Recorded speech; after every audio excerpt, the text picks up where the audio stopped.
स्थान दो। उसके लिए ऐसा कहेंगे, पर आपके लिए ऐसा कहेंगे कि आप उसमें ईर्ष्या का भाव मत ले जाओ। यदि उसका किसी व्यक्ति विशेष के प्रति रुझान है, उसका पूर्व कर्म का ऐसा नियोग है, पूर्व कर्म का उसको ऐसा बंध हुआ है कि उसका मोहिनी कर्म उसको वहीं वहीं लेकर जाता है। इसलिए अपन संतोष धारण करो, संतोष धारण करो। तो जिस जीव की ललक जहां काम कर रही होती है, जिस जीव का मन जहां लगा होता है, उसको हर क्षण हर समय वही वही दिखाई देता है, अन्यत्र कुछ भी दिखाई नहीं देता है। इतनी सुंदर सुंदर महारानियां थीं, सब रिझाती थीं, सब अपने हाव भाव प्रदर्शित करती थीं कि राजा मुझसे प्रसन्न हो, राजा मुझसे प्रसन्न हो। पर राजा की दृष्टि तो श्रेष्ठी की पत्नी में लगी हुई थी। और एक दिन जब अपना कार्य सिद्ध होते हुए नहीं दिखा, तब दुष्ट ने क्या क्या कर डाला। बेचारे उस श्रावक श्रेष्ठी की पत्नी गुणमाला, बनमाला, उसको हर करके उसका हरण कर लिया और लेकर के अन्य क्षेत्र में चला गया। जब योग सागर जी कुरंगी में राग चल रहा हो, कुरंगी में राग चल रहा हो, तो फिर कहां, दूसरी का नाम क्या था? निवृत्त साहब, दूसरी का नाम क्या था? लक्ष्मी समान सुंदर। जब राग कुरंगी में चल रहा है तो लक्ष्मी के समान सुंदर दूसरी कहां रुच कर लगेगी। यद्यपि अपमान करती थी, तिरस्कार करती थी, तब भी मन तो कुरंगी में ही लगा था। ऐसे ही घर की कितनी ही स्त्रियां, घर का कितना ही वैभव पड़ा रहे, पर जिसका मन तिनके में लगा हुआ, सड़े वाले में, जिसका मन सड़े वाले तिनके में लगा हुआ है, वो उसको ही उठाता है।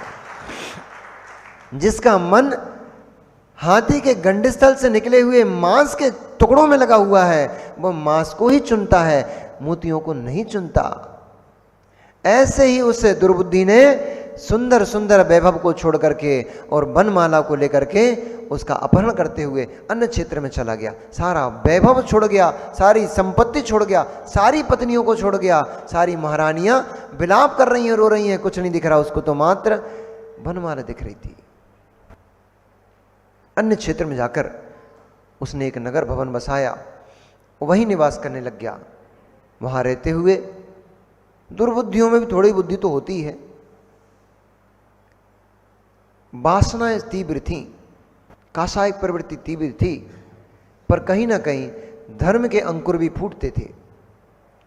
इसलिए एक बार एक दिगंबर मुनिराज नगर में पधारे। उन मुनिराज के दर्शन कर उस बनमाला के साथ बहुत समय तक उसने सुख भोगे और अपनी काम वासना को शांत किया। बहुत समय तक उसके साथ रहते हुए जब बहुत ज़्यादा समय बीत गया, तब एक बार एक दिगंबर मुनिराज नगर में पधारे।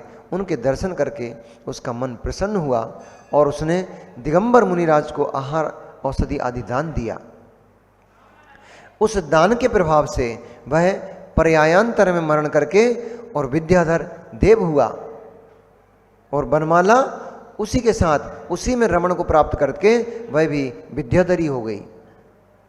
वहाँ उन्होंने बहुत सुखपूर्वक अपना बहुत लंबा जीवन जिया और विद्याधर विद्याधरी दोनों सुखपूर्वक अपना जीवन जीते जीते अंत समय में समता परिणामों से मरण करके और भोग भूमि में बचे, दान के बचे हुए पुण्य के नियोग से, और वे जाकर के भोग भूमि में भोग भूमियाँ जीव हो गए। दोनों ही युगलिया वहाँ पर उत्पन्न हुए। चूँकि भोग भूमि में युगलिया उत्पन्न होते हैं, पति पत्नी एक साथ उत्पन्न होते हैं, तो इसी प्रकार से वे दोनों युगलिया, विद्याधरी विद्याधर, दोनों ही युगलिया रूप में वहाँ जन्म को प्राप्त हुए। इधर उसका जो पति बीरक था, किसका? बनमाला का।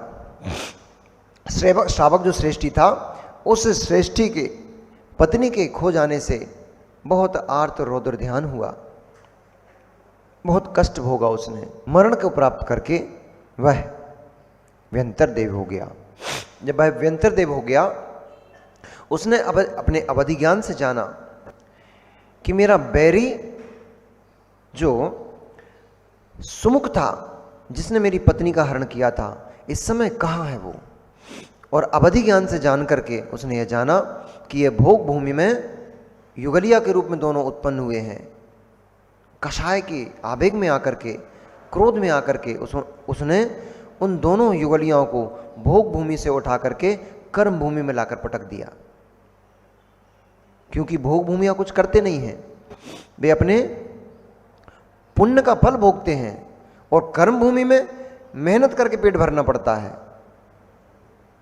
कर्म भूमि में जब तक कुछ करोगे नहीं तब तक पेट में दाना नहीं पड़ेगा, और भोग भूमि में इच्छा करने मात्र से भोगों की प्राप्ति हो जाती है।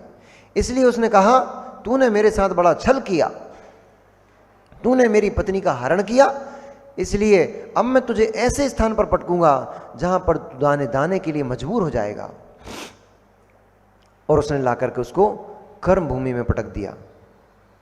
चूंकि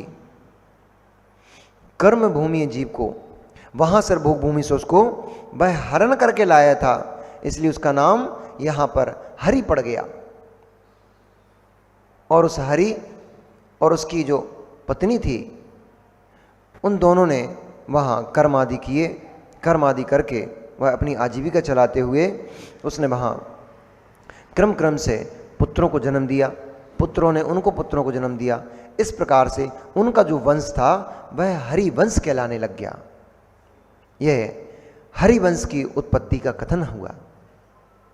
इस हरिवंश में ही भगवान 20वें तीर्थंकर मुनि सुब्रतनाथ भगवान का जन्म हुआ।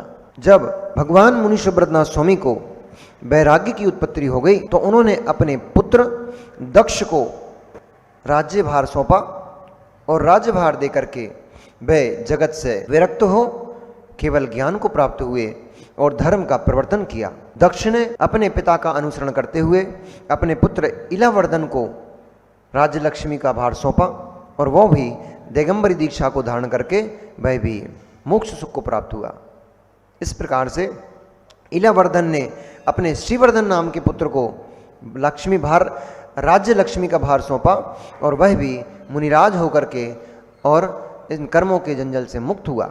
इस प्रकार से कई एक असंख्यात सैकड़ों हजारों राजा इस हरिवंश में उत्पन्न हुए, और उन्होंने अपने पुत्रों को राज्य लक्ष्मी सौंपते हुए कईयों ने स्वर्ग को प्राप्त किया, कईयों ने मोक्ष को प्राप्त किया। इस प्रकार परंपरा चलते चलते मिथिलापुर नगरी में एक राजा वासव केतु नाम के राजा उत्पन्न हुए। उनकी पत्नी का नाम विपुला था। इसी हरिवंश में, जिसमें राजा मुनिशुब्रतनाथ भगवान का जन्म हुआ, और मुनिशुब्रत भगवान के उपरांत दक्ष आदि बड़े बड़े महासुभट इस हरिवंश में उत्पन्न हुए। क्रम से चलते चलते इसी हरिवंश में जो मिथिलापुर नगरी थी, उस मिथिलापुर नगरी में वासव केतु नाम का एक राजा उत्पन्न हुआ, और उस राजा की पत्नी का नाम विपुला था। इन राजा और रानी के एक पुत्र उत्पन्न हुआ जिसका नाम था जनक, जिनको आप सीता के पिता जनक के रूप में जानते हो। वे जनक उस हरिवंश में उत्पन्न हुए। इसलिए चूंकि जनक का वर्णन करना आवश्यक था, इसलिए यहां पर हरिवंश का भी उत्पत्ति का वर्णन किया। आगे शैणिक राजा से भगवान गौतम स्वामी कहते हैं, मैंने यहाँ पर तुम्हें हरिवंश की उत्पत्ति और उसमें जिनसे, चूंकि इस कथा से संबंध रखने वाले जनक हैं, इसलिए जनक की उत्पत्ति का कथन किया। अब मैं तुम्हें आगे की कथा सुनाता हूँ, सो तुम ध्यान लगा करके सुनो। ऐसा कथन करते हुए गौतम गणधर परमेष्ठी कहने लगे कि हे राजन, इक्ष्वाकु वंश में जैसे भगवान आदिनाथ स्वामी हुए, उनके उपरांत भरत हुए, बाहुबली हुए, सोम हुए, अर्ककीर्ति हुए, ऐसे बड़े बड़े महान धुरंधर योद्धा इस इक्ष्वाकु वंश में उत्पन्न हुए हैं। तैसे ही इस इक्ष्वाकु वंश में सोम आदि राजाओं के जाने के बाद असंख्यात वर्ष का समय बीत गया। तब असंख्यात वर्ष बीतते इस वंश में, इस इक्ष्वाकु वंश में कई सारे बड़े महान महान राजा उत्पन्न हुए हैं। उन्होंने इस अयोध्या नगरी पर राज किया है, और यहां पर राज करते हुए कई एक राजाओं ने दिगंबरी दीक्षा को धारण करके मोक्ष को प्राप्त किया है। कई एक राजाओं ने इस महाव्रत और अणुव्रतों को धारण कर स्वर्ग को प्राप्त किया है। तो कई एक ऐसे राजा जो पाप पंख में पड़े रहे और अपने आप को नहीं निकाल पाए, वे बेचारे जीव नरक भी गए हैं। इस प्रकार से ये इक्ष्वाकु वंश में परंपरा चलते चलते इस अयोध्या नगरी में सुरमन्यु नाम के एक राजा उत्पन्न हुए। उन सुरमन्यु राजा की पत्नी का नाम कीर्तिसमा था। उन सुरमन्यु और कीर्तिसमा के 2 पुत्र उत्पन्न हुए। एक का नाम वज्रबाहु था और दूसरे का नाम पुरंदर था। मैं अब तुम्हें सर्वप्रथम इस सुरमन्यु के पुत्र वज्रबाहु की कथा कहता हूं, इसको ध्यान लगा करके सुनो।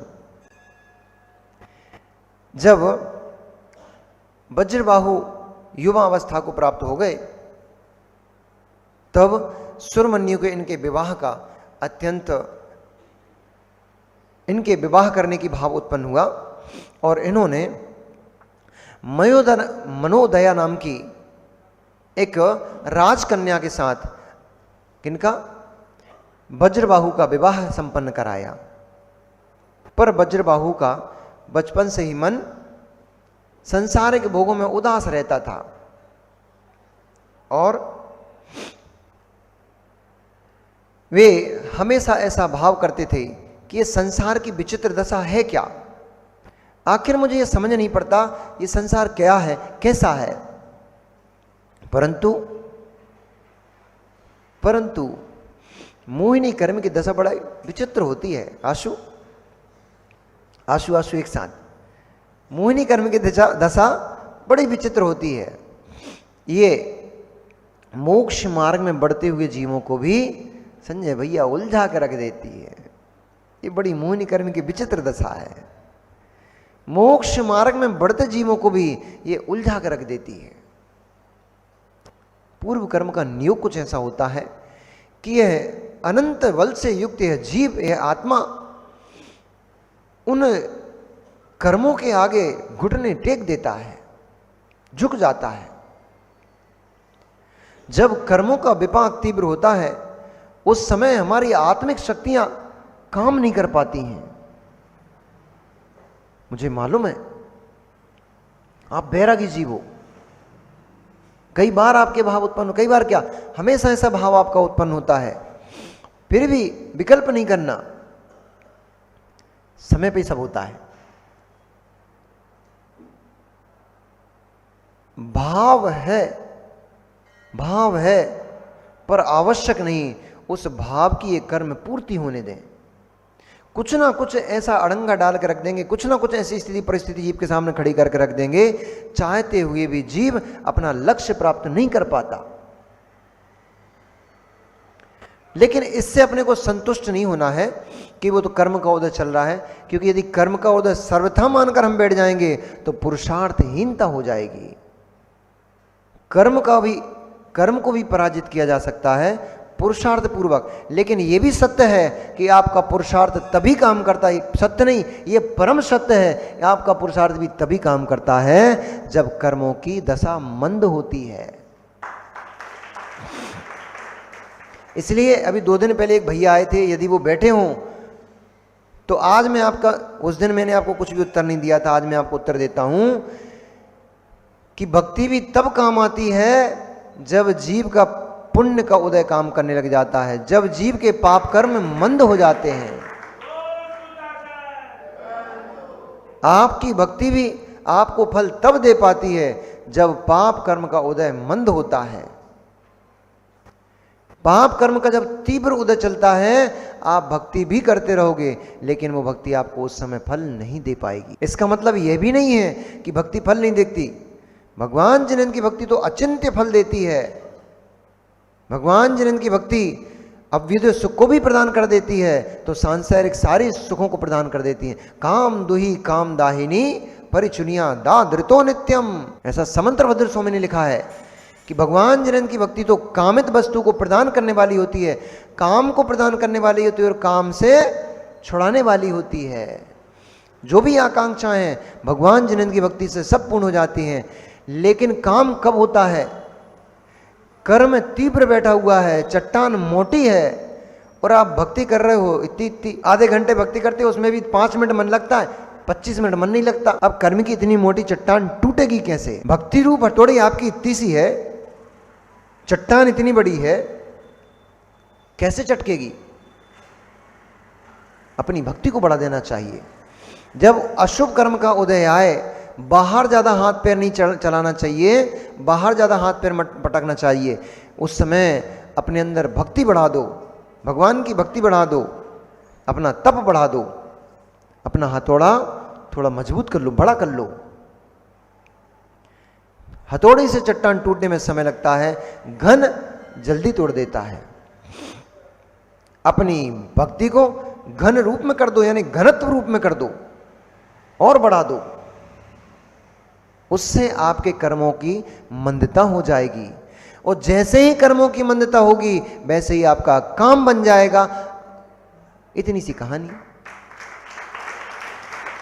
अब आप लोगों को सब्र नहीं होती, 4 दिन माला फेरी, 4 दिन भक्ति करी, भैया अब भाई फल मिल जाए। कल हमने वहां पे भी बोला था, कौन से कहा? ईदगाह। ईदगाह में भी बोला था कि कुछ भी कष्ट आया तो 4 दिन भगवान के दरवाजे पे भटके, और जैसे ही कर्म मंद होने वाला था तुरंत चबूतरे पे श्रीफल लेके पहुंच गए। कहीं के पेड़ में धागा लपेटे आए, तो कहीं की बटाइयों पे कुछ कुछ चढ़ाए। अरे भक्ति कर रहे थे, वो भक्ति फल देने ही वाली तो थी और तुमने भग लिए। वो बंदर जैसा हाल हो गया। उस दिन सुनाई थी ना, अपना फल खाएंगे, अपने ही आम खाएंगे। तो समय तो दो भैया, तब तो आम खाओगे। हर 5 मिनट में गुठली को आकर निकाल के देखो तो कैसे आम खा पाओगे? ऐसे ही पूजन करके आए, को फल आया कुछ के नहीं आया, माला फेर के आए, कुछ फल मिला कि नहीं मिला? तुरंत ही मिल जाएगा क्या? भोजन बनाने में भी 1-2 घंटे का समय मिलता है। 2 घंटे 3 घंटे मेहनत करते हो, तब जाकर पेट में कुछ जाता है, मुंह में कुछ जाता है। ऐसा तो नहीं कि इधर बनते जा रहा है, इधर अंदर जाते जा रहा है। ऐसा करते हो क्या आप लोग? ऐसा तो नहीं करते। करना नहीं, ऐसा भोजन करने में दोष लगता है। आप जूठन खिलाओगे फिर इन लोगों को, बच्चों को। बनाते बनाते खाना नहीं, इधर बेलते जा रहा है, इधर एक गिलास अंदर। ऐसा तो नहीं करते ना? करते मतलब मुंडी नहीं, ऐसे नहीं हिला रहे मतलब करते हैं, नहीं करते ना? ऐसा नहीं करना, नहीं तो आपका फिर जूठन खिलाने का दोष लगेगा इन लोगों को। जूठा नहीं खिलाया जाता। तो भोजन बनाते हो, उसमें भी समय देते हो, 1 घंटे 2 घंटे 3 घंटे मेहनत करते हो, तब जाकर के मुख में भोजन का ग्रास आपके आता, तब जाके आपकी क्षुधा शांत होती है। और यहाँ थोड़ी घंटे हिलाई, थोड़ी आरती हिलाई, थोड़ी देर इधर से इधर करी, अब तुरंत ही फल मिल जाए। अरे समय तो दो भैया, समय पे पकता है हर काम, समय पे होता है। इसलिए कहीं के चबूतरे खोजने की जरूरत नहीं है। आपके पास वे जाएं, चाची के पास मांगने वे जाएं जिनकी मां को अच्छा भात बनाना नहीं आता हो। अमित भैया, चाची के घर भात मांगने वे जाएं जिनकी अपनी मां को अच्छा भात बनाना नहीं आता हो। अपने पास सुंदर सुगंधित और पुष्ट करने वाली भात रखी पड़ी है, और तुम चाची के यहाँ भात मांगने जा रहे हो। चाची थोड़ी भात दे दो। कैसे निर्लज्ज लोग हो, शर्म नहीं आ रही? वो भी कंट्रोल के चावल की, वो भी घर में साली धान के चावल की भात बनी रखी है, वो नहीं खा रहे हैं। कंट्रोल के चावल की भात मांगने चाची के पास जा रहे हैं, शर्म ही नहीं आ रही? आस्था दृढ़ करो, आस्थाओं को दृढ़ करो। आस्था दृढ़ होती है तो कार्य अपने आप सिद्ध होता है। एक तो भगवान के पास कुछ मांगने आना ही नहीं चाहिए, और कदाचित आओ भी, क्योंकि मांगना भिक्षुओं का काम होता है, भिखारियों का काम होता है। भक्त का काम मांगना नहीं होता। भक्त अपनी भक्ति प्रदर्शित करता है, दाता अपने आप प्रसन्न होकर उसको कुछ दे देता है। पर आपके यहाँ ये कंडीशन अप्लाई नहीं हो पाएगी, इसलिए क्योंकि हमारे यहाँ जो परमात्मा है वो दान नहीं देता है। वो देता लेता नहीं है, पर बिना कुछ दिए ही उसके पास आने मात्र से सब कुछ प्राप्त हो जाता है।